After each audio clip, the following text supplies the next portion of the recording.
Assalamualaikum warahmatullahi wabarakatuh. Salam sehat, salam sejahtera untuk kita semua. Apa kabar teman-teman? Semoga teman-teman dalam keadaan baik tentunya dan tetap semangat untuk terus mengikuti informasi seputar sepak bola Timnas Indonesia.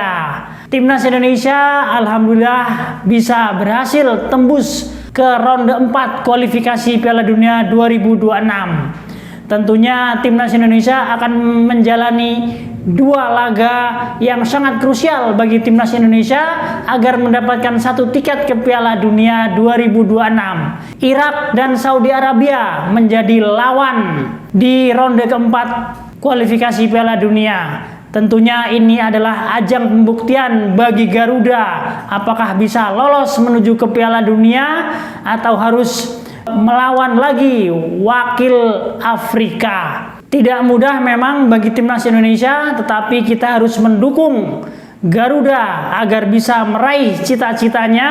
Ya, walaupun kita tahu Saudi Arabia pastinya akan bermain habis-habisan karena memang dia adalah langganan Piala Dunia, begitupun juga Irak.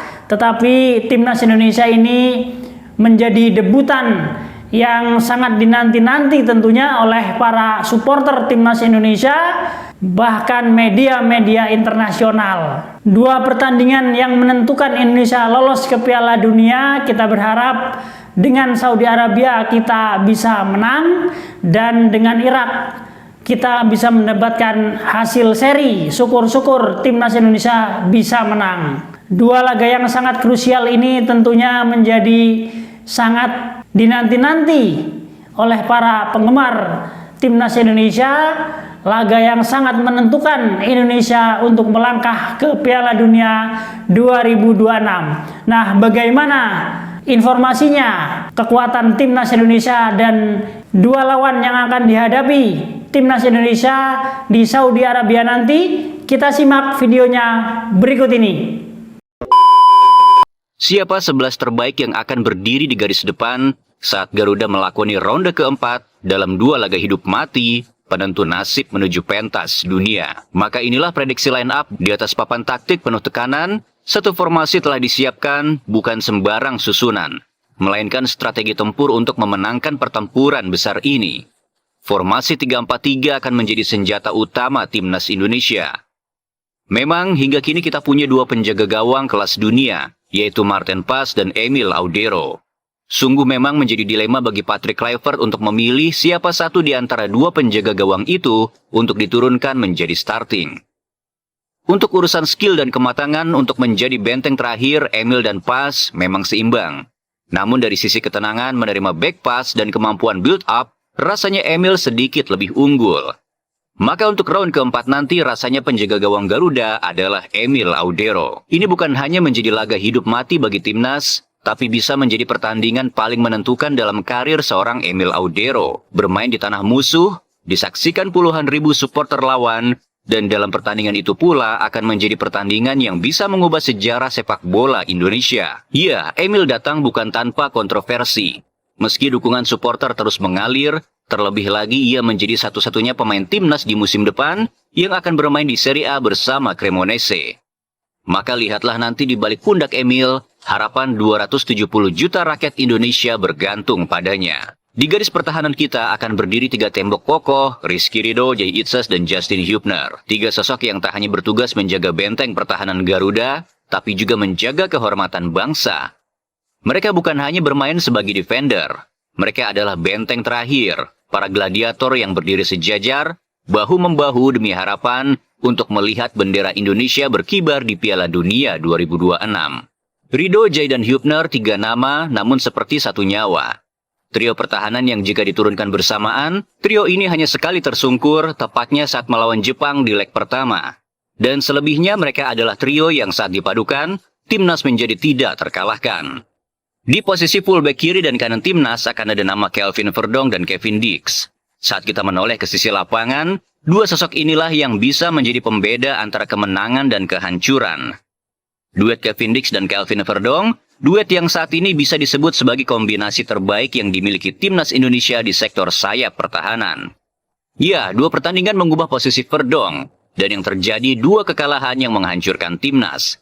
Bukan karena Verdong tampil buruk, tapi karena ia terbelenggu. Seorang Verdong yang biasa berlari menyisir sisi kiri, saat ia menjadi left center back, ia harus menahan diri. Bukan karena takut, tapi karena ia tahu ketika seorang center back maju meninggalkan posnya, maka celah yang ditinggalkan adalah undangan maut bagi lawan. Ia tak bisa sebebas biasanya. Ia tak bisa menusuk ke depan, dan ia tak bisa menjadi senjata rahasia bagi timnas Indonesia. Namun saat Verdong kembali ke habitat aslinya di sisi kiri pertahanan, segalanya berubah. Ia bukan hanya kuat dalam bertahan, ia pun mampu menyerang, meneror, bahkan menciptakan ruang dan menyuplai peluang. Dan saat ia terlambat turun, 3 bek sejajar di belakangnya siap menopang dan menutup ruang yang Verdong tinggalkan. Sebuah sistem yang membuatnya bisa bermain tanpa beban. Dan ketika Verdong bermain tanpa beban, maka bersiaplah Verdong akan menjadi mimpi buruk bagi lawan. Menempatkan Kelvin Verdong di posisi LCB adalah seperti menaruh mesin Lamborghini di sepeda ontel. Sungguh mubazir rasanya. Namun menaruhnya di sisi kiri sebagai fullback, itu seperti memantik sebuah tombol rudal yang siap menembus jantung pertahanan lawan. Dan dalam laga sebesar 2 laga melawan Arab dan Irak, kita tak bisa lagi salah menempatkan senjata. Verdong harus bebas, harus menyerang, dan Verdong harus menjadi dirinya sendiri. Karena di pundak si pendiam ini harapan bangsa bisa terbang. Dan saat kekeliruan menempatkan Verdong kembali diambil seperti yang lalu, maka mimpi itu bisa saja runtuh. Di sisi kanan pertahanan Garuda, sebuah kekuatan besar tampaknya tengah disiapkan. Seorang pemain yang hari ini sedang ditempa di salah satu liga terbaik di dunia, Bundesliga. Di pertandingan terakhir melawan Jepang, posisi bek kanan menjadi titik terlemah bagi timnas Indonesia. Yakob Sayuri yang dipercaya mengisi posisi tersebut, ternyata tak cukup kuat menghalang dahsyatnya serangan tim lawan dari sisi kiri. Namun kini, pemain Mönchengladbach akan mengambil alih. Dialah Kevin Dix. Memang Kevin Dix kerap kali dihinggapi cedera, sehingga tidak terlalu reguler dan full bermain untuk timnas. Tapi inilah perbedaan antara pemain biasa dan mereka yang terlahir untuk jadi besar. Pemain Eropa seperti Kevin Dix tidak menyerah pada satu kendala. Ia menganalisa, memperbaiki, hingga akhirnya bangkit. Dan pada pertandingan melawan Bahrain dan China, Kevin Dix menjawab semua keraguan dengan aksi mengagumkan. Ia menjelma menjadi benteng kokoh di sisi kanan, memenangkan duel demi duel, menggagalkan serangan demi serangan. Dan bukan hanya bertahan, Kevin Dix juga menjadi motor serangan, melepaskan umpan-umpan tajam, menusuk jauh ke pertahanan lawan, dan membuka ruang bagi lini depan. Kini bersama Kelvin Verdong di kiri dan Kevin Dix di kanan, timnas Indonesia memiliki 2 sayap pertahanan yang tak hanya kokoh saat bertahan, tapi juga tajam saat menyerang. 2 pedang di ujung sayap Garuda. 2 energi yang bisa mengubah sisi lapangan menjadi arena kehancuran bagi lawan. Dan duet ini antara Dix dan Verdong bukan hanya sebagai pengisi posisi. Mereka adalah ruh dari keseimbangan timnas Indonesia. Dalam menyerang mereka menciptakan teror. Dalam bertahan mereka seperti menyegel gerbang terakhir. Dan dalam 2 pertandingan hidup mati ini, mereka bisa menjadi pembeda antara gugur dan terbangnya Indonesia ke langit mimpi Piala Dunia. Kini kita melangkah ke jantung pertempuran zona tengah lapangan. Tempat di mana arah laga ditentukan dan nasib sebuah tim dipertaruhkan.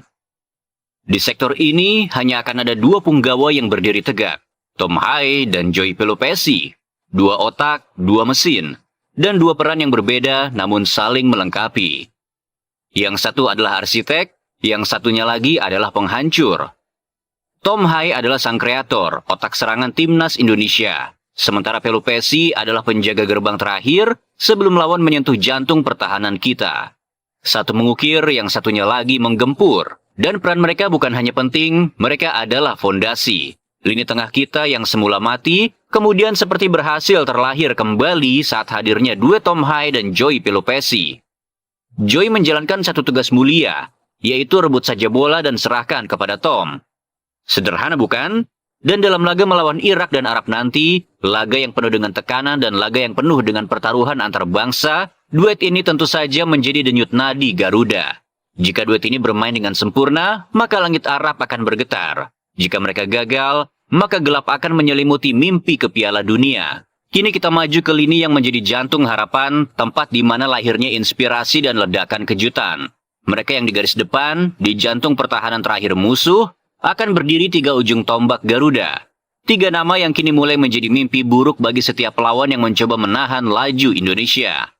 Ragnar Uratmangun, Mauro Zylstra, dan Miliano Jonathan. Tiga pemain yang bukan hanya menjadi penyerang, tapi simbol dari karakter baru timnas Indonesia.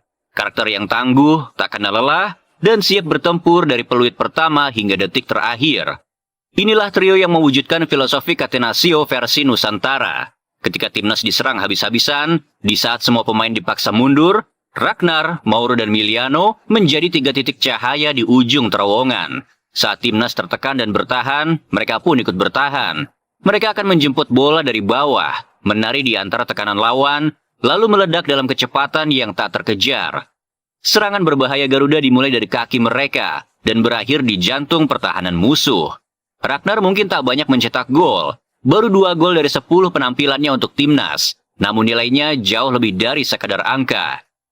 Ia adalah penjaga ritme dan pemicu tekanan, pejuang tanpa lelah yang mampu menutup celah, menekan lawan, dan kembali menyerang seolah memiliki 5 paru-paru. Kita tahu Ole Romeni hampir dipastikan absen karena cedera setelah mengikuti kompetisi yang hampir tak ada faedahnya. Dan di saat itulah pemain yang sudah menjadi harapan, kemudian terpaksa harus dicari penggantinya. Untuk mengisi posisi yang ditinggalkan oleh Ole, PSSI sudah mengkonfirmasi sedang mengincar 3 pemain di posisi depan. Maka Mauro akan menjadi central forward atau pemain nomor 9, dan Miliano akan menjadi winger kanan. Maka inilah trio paling berbahaya yang akan dihadapi Arab dan Irak. Maka inilah prediksi starting line up di ronde keempat nanti. Kesebelasan terbaik yang dimiliki oleh timnas Indonesia untuk mengukir apakah mimpi itu bisa menjadi nyata. Nah, itulah tadi guys prediksi starter line up dari kawan kita Aicham Sport. Tentunya di Stadion King Abdul Aziz akan menjadi saksi Indonesia yang akan berjuang melangkah ke Piala Dunia 2026. Bagaimana menurut kalian? Tulis kolom komentar di bawah. Saya Arsil Sidik, Papan Skor mengabarkan.